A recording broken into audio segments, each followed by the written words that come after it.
Thank you, Mr. Chairman. In the past year, the three largest banks in this country, JP Morgan Chase, Citigroup, and Bank of America, have admitted to breaking the law and have settled with the government for a combined $35 billion. Now, as Judge Rakoff of the Southern District of New York has noted, the law on this is clear. No corporation can break the law unless an individual within that corporation broke the law. Yet, despite the misconduct at these banks that generated tens of billions of dollars in settlement payments by the companies, not a single senior executive at these banks has been criminally prosecuted. Now, I know that your agencies can't bring prosecutions directly, but you are supposed to refer cases to the Justice Department when you think individuals should be prosecuted. So can you tell me how many senior executives at these three banks you have referred to the Justice Department for prosecution? Well, Senator, I don't know the answer to that question, but I want to pick up on something you just said, because I think it's actually quite important, that although failures of the sort that have resulted in these big fines, criminal and civil, almost always result from problems in organizations, because there are many ways to catch things. Governor Tarullo, hold on, Senator, if I could. There often are individuals who can clearly be identified as responsible, and although, as you know, we don't have criminal prosecutorial power, what we do have is the power to insist that firms either discharge current employees who have been implicated in this, even if they haven't been criminally prosecuted, which we've done in the past couple of cases, or, as we are doing now, conducting investigations under the authorities that are already in the law that would allow us to ban these people from working for. So I take it what you're saying, Governor Tarullo, is that you don't know of any criminal prosecutions in these three banks that the Fed has recommended. Well, you have investigated enough to know that these banks are responsible. They've admitted to wrongdoing. They have signed up for $35 billion in a settlement, and no one has been referred? Well, Senator, we've shared all the information that the Department of Justice needed, and I think the Justice Department has probably made its own assessment on both sets of criminal and civil. So you're saying you have referred people for criminal prosecution? No, we have provided information. But you have not actually referred someone for criminal prosecution. You know, I want to be clear about the contrast here. After the savings and loan crisis in the 1970s and the 1980s, the government brought over 1,000 criminal prosecutions and got over 800 convictions. The FBI opened nearly 5,500 criminal investigations because of referrals from banking investigators and regulators. So if we didn't even limit it to these three banks, how many prosecutions have you all regulated? You know, what we have to remember here is the main reason that we punish illegal behavior is for deterrence, you know, to make sure that the next banker who's thinking about breaking the law remembers that a guy down the hall was hauled out of here in handcuffs when he did that. These civil settlements don't provide deterrence. The shareholders for the companies pay the settlement.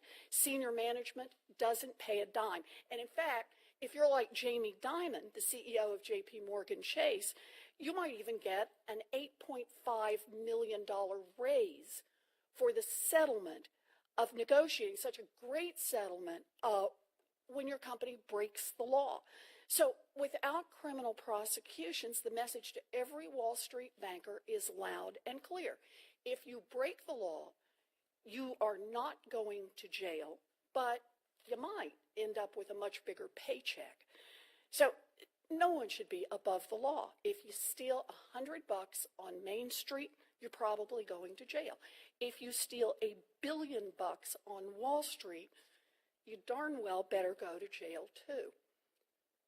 So I have another question I want to ask about, and that is about living wills. That is the plans that big banks are supposed to submit now so that if they start to fail, they could be liquidated without bringing down the economy or needing a taxpayer bailout. Last month, the FDIC and the Fed, as we talked about earlier, sent letters to 11 of the country's biggest banks telling them that their living wills didn't cut it. You said that if these banks failed, either they would need a government bailout or they would bring down the economy. These letters confirmed quite literally that 6 years after the financial crisis, all of our biggest banks remain too big to fail. Now, in your joint statement, you said, and I want to get this right, that by next July, the 11 banks must demonstrate, quote, significant progress to address all the shortcomings identified in the letter. And if the banks don't address significant progress, you told Senator Corker earlier in this hearing, you have tools to force the banks to make changes. And I just want to underline, that means higher capital standards, higher liquidity standards, restrict bank growth, limit bank operations.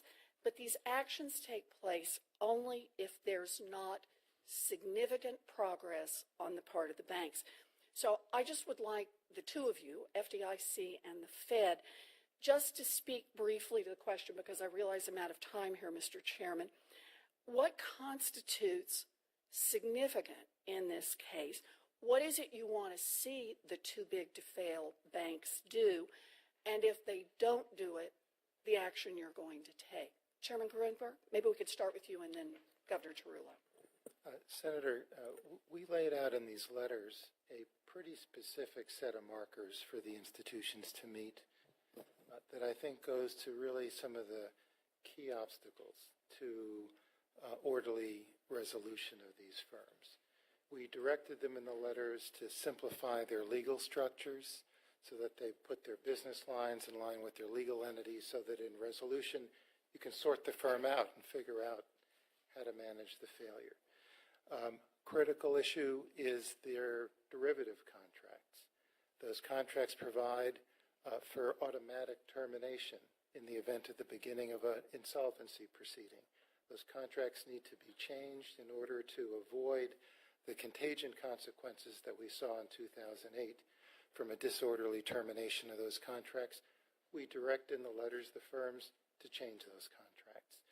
Critical operations. A firm has got to be able, during the course of a resolution process, to maintain its IT and other critical operations so the whole operation doesn't fall apart.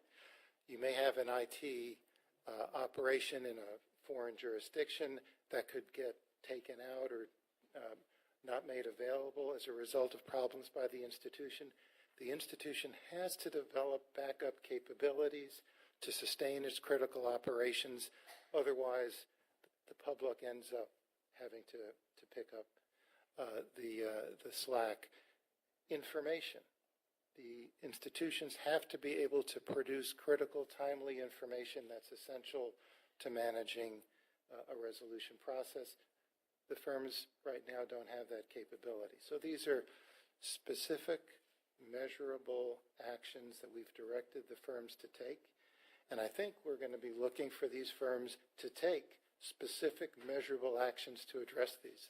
And they've got a year now. They're on notice. I think we're going to be working closely with these firms so there's clarity of guidance, and we're going to be expecting action. And that's really the whole purpose of this effort. If I could just underscore that last point that Marty made, Senator, that none of us wants to be in the situation where next July or August there's this situation, well, we made this progress. Is this significant or is this not significant? Right.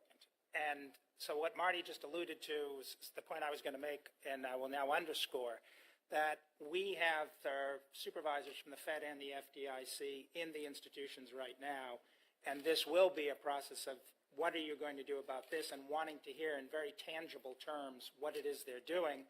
And I know at the Fed, I suspect at the FDIC, the boards will be regularly briefed on this so that we'll be in a position to be giving indications that this is what we expected or you guys are already falling short. Because I think what lay behind your question was a concern that next July we get into this palaver of whether progress has been significant or not. So we're not going to be back here a year from now having the same conversation again. You're prepared to demand that they take these measurable steps, and if they fail to do so, you're going to use your tools to take them for them. Is that right? Good. Thank you. Thank you for your indulgence, Mr. Chairman.